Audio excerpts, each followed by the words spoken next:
എല്ലാവർക്കും സ്വാഗതം. ഇന്ന് ഞാനൊരു പീച്ചിങ്ങ തോരനാണ് ഉണ്ടാക്കുവാൻ പോകുന്നത്. നല്ല എളുപ്പത്തിൽ തയ്യാറാക്കാൻ പറ്റുന്ന ടേസ്റ്റി ആയിട്ടുള്ള ഒരു തോരനാണിത്. ഇതിനു വേണ്ടിയിട്ട് ഞാനിവിടെ 2 പീച്ചിങ്ങയാണ് എടുത്തിട്ടുള്ളത്.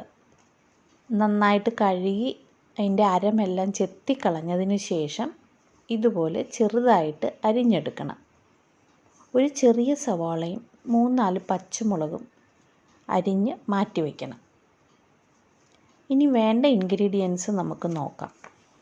ഒരു തണ്ട് കറിവേപ്പില, 1 ടീസ്പൂൺ കടുക്, 3 വറ്റൽമുളക്, 1/2 ടീസ്പൂൺ കാശ്മീരി മുളക് പൊടി, 1/2 ടീസ്പൂൺ മഞ്ഞൾപ്പൊടി, 1/2 ടീസ്പൂൺ ജീരകം, കുറച്ച് തേങ്ങ ചിരകിയത്. ഒരു പാനിൽ കുറച്ച് എണ്ണ ഒഴിച്ച് ചൂടായതിന് ശേഷം കടുകിട്ട് മൂപ്പിക്കുക.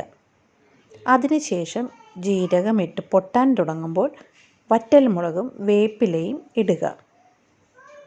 മൂത്ത് വരുമ്പോൾ അരിഞ്ഞു വെച്ച പച്ചമുളകും സവാളയും കുറച്ച് ഉപ്പും ഇട്ട് ചെറുതായി ഒന്ന് വഴറ്റിയെടുക്കണം. ഇനി ഇതിലേക്ക് എടുത്തു വച്ചിട്ടുള്ള മഞ്ഞൾപ്പൊടിയും ഇട്ട് ഇളക്കി അതിനുശേഷം മുളക് പൊടിയും ഇട്ട് അതിൻ്റെ പച്ചമണം ഒക്കെ മാറുന്നത് വരെ ഇളക്കി കൊടുക്കണം.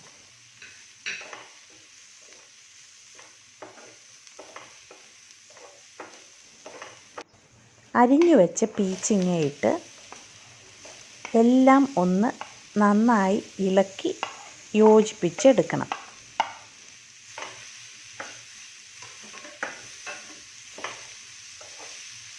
ഇതെല്ലാം നന്നായി മിക്സ് ആയതിന് ശേഷം എടുത്തു വെച്ചിട്ടുള്ള തേങ്ങയും ഇട്ട് യോജിപ്പിക്കണം. ഈ സമയത്ത് ഉപ്പ് ആവശ്യമുണ്ടെങ്കിൽ ഇട്ട് കൊടുക്കാം. അതിനുശേഷം ചെറിയ തീയിൽ നന്നായി എല്ലാം മൂടി വെച്ച് വേവിക്കണം.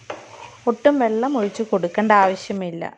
ഇടയ്ക്കൊന്ന് മൂടി തുറന്ന് ഇളക്കി കൊടുക്കുകയും വേണം.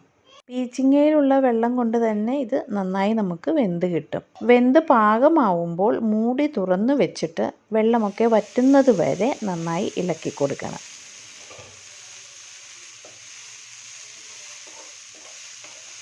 ഇപ്പോൾ നമ്മുടെ പീച്ചിങ്ങ തോരൻ റെഡിയായി. എല്ലാവരും ട്രൈ ചെയ്ത് നോക്കണം. നന്നായിട്ട് ഇഷ്ടപ്പെടും. ഇനി മറ്റൊരു വിഭവമായി അടുത്ത വീഡിയോയിൽ. Thank you.